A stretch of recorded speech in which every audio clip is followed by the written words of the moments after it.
Hysteria is the Peacock series that's taken us back to the 80s with a struggling metal band that gives themselves a devilish rebrand and becomes something they did not expect. The legendary Bruce Campbell here to chat all about it. Thank you so much for your time today. Oh, thanks for having me. It's fun to talk about this wacky new show. Oh, exactly. It's streaming now. But obviously, Ash and Evil Dead series are so iconic, and I'm sure you get asked to do characters that are in that comedy, thriller, horror genre. I mean, what was it about the writing, the characters, the storyline that made you want to say yes to this project? It's just good writing. That's all there is to it. And the longer you stick around in this business, you realize that the script is basically everything. You can have an amazing cast, and if the script is crappy, it'll be a crappy show, guaranteed. So I thought this was good. A fun premise. Small town Michigan in the 80s. I know small town Michigan in the 80s. I'm from Michigan. I lived there in the 80s. And there's nothing going on in small towns. So that's who you want to hit with a satanic panic.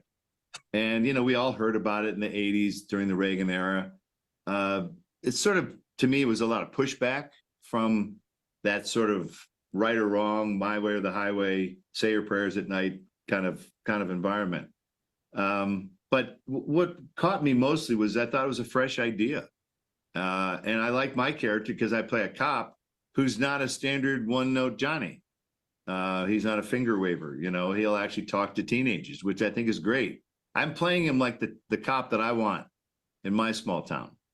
Yeah, I was about to ask you that, Chief Ben Dandridge, a little bit about the inspiration, maybe someone that like either a cop that you knew, growing up, or someone that you've seen, on television that you wanted to kind of bring to this project. You know what? I've worked with a lot of police doing filmmaking projects over the years. They block your traffic. On Burn Notice, we had a couple of cops we worked with on and off for 7 years, and I got to know these guys by name. So you steal characteristics from them. You watch them react to stuff. You see their expressions on their face, how they react or don't react. And a lot of cops' techniques is interviewing. My brother was in the military, and he was trained in interrogation. And these guys want to be your friend when they interrogate you. So tell me about, I go fishing too. Yeah, tell me about this. So it's fun to bring up those tactics that cops use, even in a friendly way. So I don't know. It's been fun so far. I can't wait to see what they would do if we come back for more. As a child of the 80s, obviously you hear the word hysteria and you think, the panic that's going on in this town.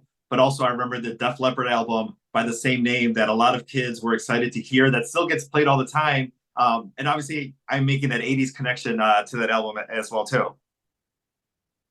Yeah, I mean, music was enemy number one. You had the AC/DC, Antichrist, Devil's Child, Kiss, Knights in Satan's Service. I mean, that's pretty on the nose stuff. And America's pretty religious. I don't know if you've noticed that, but they don't like things like that. When you're pushing against, the big guys here, when you're questioning, whether they have control over the world or not, it's a good premise. And I think it's fun. My job as the chief of police is to figure out if this stuff is real or not. Yeah, exactly. I mean, going back to the music, one more time, obviously when Elvis came out and the Beatles came out, people kind of thought that was that music, and every generation has their own album and their own music. Did you have an album or an artist that maybe, kind of struck a couple of chords with, whether, your family members or with yourself? I was banned. My movie Evil Dead was banned for years and years overseas. We had to have a court case. It was banned as a video nasty. So I was canceled in the 80s by this very same thing. People thinking it was a video nasty. It should not be seen by people. The UK banned it. We fought it in court. We won. Then all the publicity made people in the entire country want to see what this movie was that they weren't supposed to see. So in 1983, Evil Dead was the #1 video in the entire UK. The Shining was #8. So, thanks for the publicity. But so I've seen it. I've experienced it. Germany just unbanned Evil Dead about 3-4 years ago. That's incredible. I didn't even know that was the journey for that overseas.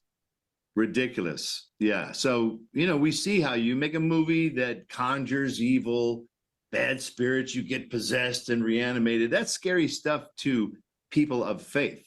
there's like a cult following, for you, and you have, some of the younger fans that maybe watch for some of the younger cast members, but you've always kind of had this longevity, whether it was, there was the band movie or their older brothers and sisters watched it, or Evil Dead just kind of living on, through the Halloween season. But you also being a part of this show that's bringing in, you can be new fans who get to rediscover your work. Well, my fans won't follow me everywhere. Burn Notice fans, that was a spy show. They didn't necessarily, there wasn't a slam dunk that they would like horror. So in this case, it's a better fit. If you're a fan of the Evil Dead movies, this is something you could actually sit down with your family. It's creepy, scary, weird, a lot of twists and turns, but it's not what I would call morally offensive. So come on, kids, sit down, watch with your family. And also, let's talk a little Julie Bowen and Anna Camp joining the series as well too, and working with them. Well, Julie Bowen, she's just delightful. I don't have a lot of scenes with her. That's just the way the cookie crumbled. But she's a great addition to it, and the stuff they had her do is way not Modern Family. She earned her money on this. And Anna Camp is awesome. I have a lot of scenes with her, and she's my favorite. She's my favorite character to play opposite, because her character is so creepy, and my job as a cop is to get through that veneer, and she's not going to crack. So it's a lot of fun of our cop trying to go through this maze. So it's putting all the actors through their paces. It's fun. That's awesome. Well, Bruce, thank you so much for your time today. Hysteria, now streaming on Peacock. Thank you, sir. Thank you very much.